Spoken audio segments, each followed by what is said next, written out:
How's it going, everybody? Thanks for joining us. I think this is going to be a great opportunity to learn. So, I'd like to introduce Glenn Hansen.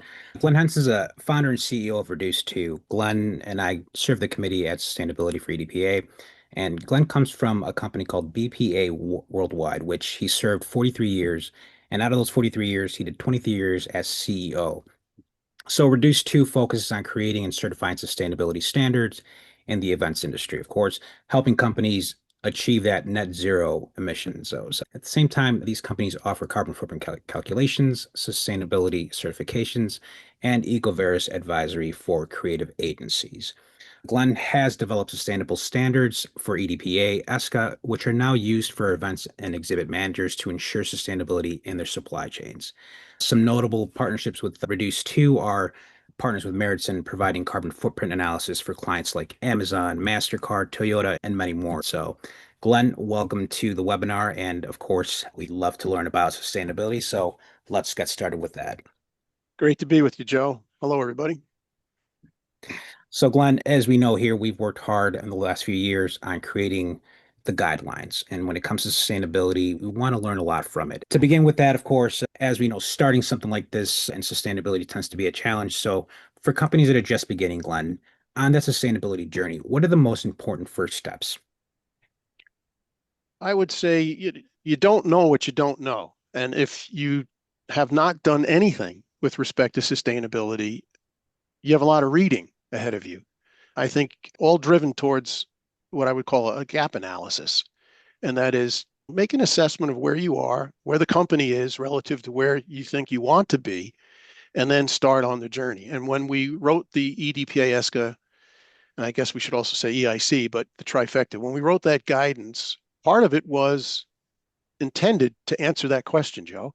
And we included an 8-step journey for the readers to then undertake within their own organization.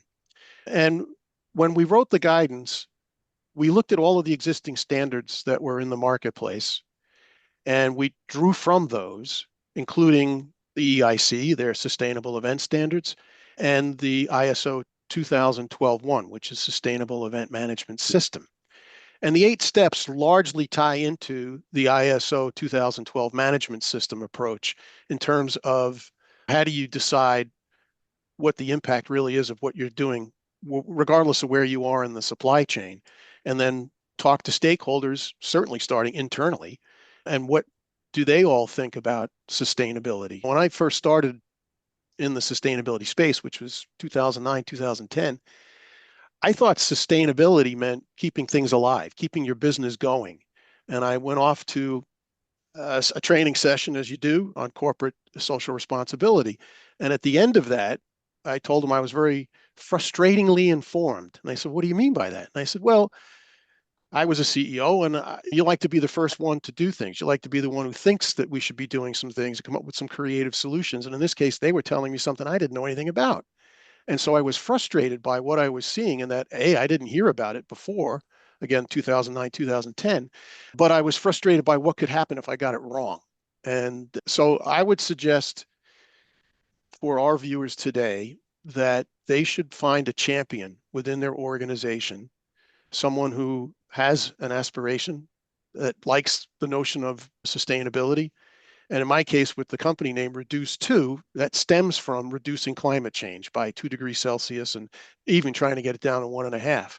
And so you find that champion, build a team, do a lot of reading. I would certainly start with the EDPA ESCA EIC guidance. That's got the 8-step journey. And then I would also spend the money, because it requires cash, for the ISO, the International Standards Organization. Their revenue model is that you pay for the standard. So it's 199 Swiss francs to go in there and purchase that. It's then licensed to you. They're very particular that you're not supposed to copy and distribute. But buy the ISO standard, go in and get the EDPA free standard, the guidance, and read through both of those. And that will help you start to chart your course.